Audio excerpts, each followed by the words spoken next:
दोस्तों, ऊंचाई पर जो जंगलात होते हैं वहां पर हमेशा सर्दी रहती है और टेम्परेचर इतना ज्यादा होता है कि हमेशा बर्फबारी होती रहती है और -25-30 डिग्री सेंटीग्रेड ही वहां पर टेम्परेचर होता है। वहां पर सरवाइव करना काफी मुश्किल होता है। लेकिन जहां पर कुछ लोग रहते हो ऊंचाई वाली जगह पर, बर्फ वाली जगह पर, उन्होंने अपना बंदोबस्त किया होता है और साइंस ने भी इतनी तरक्की कर ली है कि घरों के अंदर अब ऐसा सिस्टम नस्ब कर दिया है कि सर्दियों में गर्मी और गर्मियों में सर्दी वाला सिस्टम है। किसी को कुछ पता नहीं चलता एक घर के अंदर क्या टेम्परेचर है। बाहर चाहे जितनी मर्जी सर्दी हो, लेकिन घर के अंदर टेम्परेचर बिल्कुल नॉर्मल रहता है। लेकिन दोस्तों, जानवरों के लिए बिल्कुल वही सब कुछ अभी भी है। उन्होंने कोई तरक्की नहीं की क्योंकि वो अशरफुल मखलूकात नहीं है और उनके पास मोटी जिल्द तो जरूर है, लेकिन सर्दियों में उनके लिए सर्वाइव करना काफी मुश्किल हो जाता है। लेकिन ऐसे में ही एक जानवर ऐसा भी है जो कि हमेशा इसी इंतजार में रहता है कि ये सर्दियां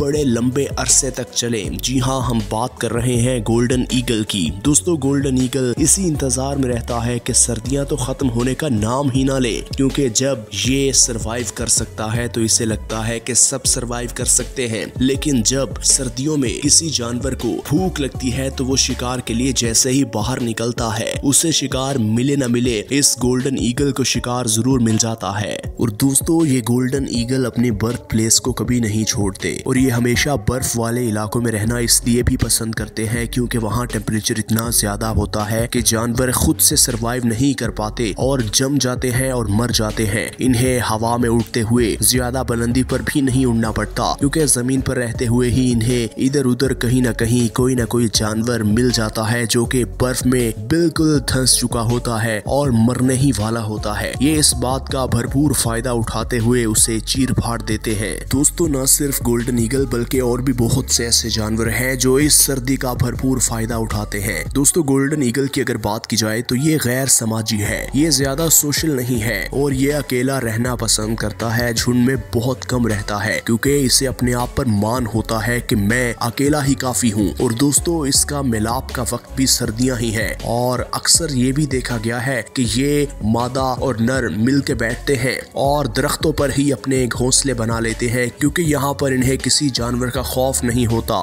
दोस्तों, अब यहाँ देख सकते हैं कि बाज हवा में उड़ान भर रहा है और इसे जमीन पर एक भैंस मरी हुई दिखाई दे रही है और ये भैंस बेचारी तो मर गई, लेकिन ये जाते जाते बाज का बंदोबस्त कर गई। देखिए बाज किस तरह जमीन पर आया और ये तब तक इसे खाएगा जब तक ये पेट न भर ले और तब तक किसी और को नहीं बुलाएगा जब तक ये मुकम्मल तौर पर फिट ना हो जाए और फुल ना हो जाए। दोस्तों, ये बात गलत है कि बाज किसी को खुद बुलाएगा। अगर इससे बड़ा बाज कोई आ गया तो फिर इस बाज को भी वहां से जाना पड़ेगा, अदरवाइज ये किसी को नहीं बुलाएगा। एक और सवाल जो हम सबके जहन में आ रहा है कि बाज को आखिर ठंड क्यों नहीं लगती, क्यों वो बर्फ वाले इलाके में सरवाइव करता है। दोस्तों, बाज के पंख 4 से 5 फीट तक बड़े भी हो सकते हैं और इसके पंख बिल्कुल फर की तरह के होते हैं, जैसे कि कंबल होता है, मोटा कंबल। और सर्दियों में यही कंबल अगर आपकी बॉडी के इर्द गिर्द लपेट दिया जाए तो बिल्कुल आपको भी ठंड नहीं लगेगी। बिल्कुल इसी तरह जब ये बाज शिकार करके वापस पहुंचता है तो ये अपनी बॉडी के इर्द गिर्द अपने पंखों को इस तरह लपेट लेता है कि पूरी बॉडी कवर हो जाती है और इसकी टांगे भी बिल्कुल फर की तरह की होती है, इसलिए इसे ज्यादा ठंड नहीं लगती और इसलिए ये सबसे ज्यादा बर्फीले इलाकों में सरवाइव करते हैं।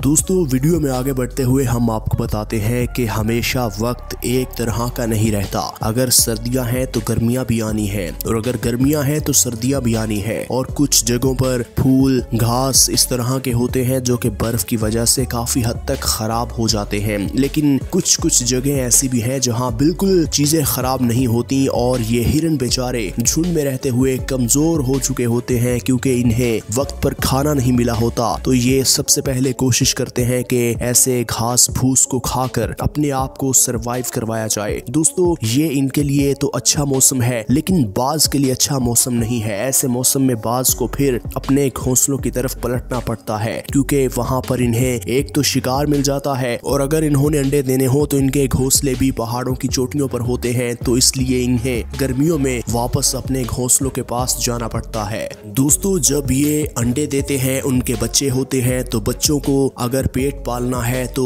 फिर इनके लिए भोजन ढूंढना ज्यादा मुश्किल हो जाता है, क्योंकि यहाँ पर इन्हें मरे हुए या बर्फ में धंसे हुए जानवर नहीं मिलते। इसलिए इन्हें शिकार करने के लिए खुद निकलना पड़ता है और सही शिकार करके न सिर्फ खुद बल्कि अपने बच्चों का भी पेट पालना होता है। और दोस्तों, यहाँ देखिए कि इतनी ऊंचाई पर इस बाज के लिए शिकार करना वैसे तो काफी मुश्किल होता है, लेकिन ये पहाड़ी बकरियां इसका पसंदीदा शिकार है।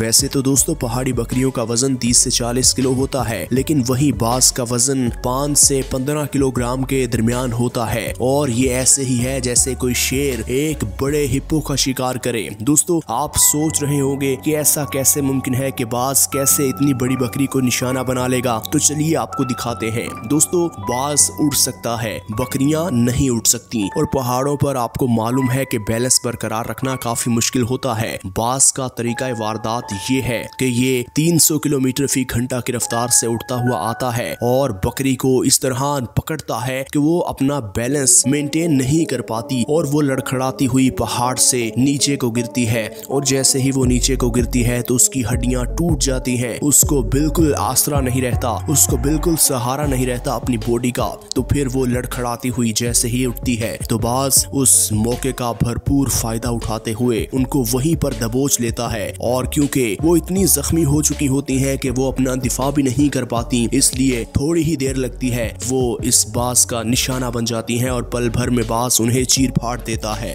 दोस्तों, जब बच्चे छोटे होते हैं तो उनके लिए कोई भी शिकार बहुत बड़ा होता है। यहाँ देखिए, ये बाज माँ शिकार करके तो ले आई है, लेकिन बच्चों को नहीं मालूम कि इसे खाना कैसे है, इसलिए माँ छोटा छोटा गोश्त करके अपने बच्चों को खुद खिला रही है।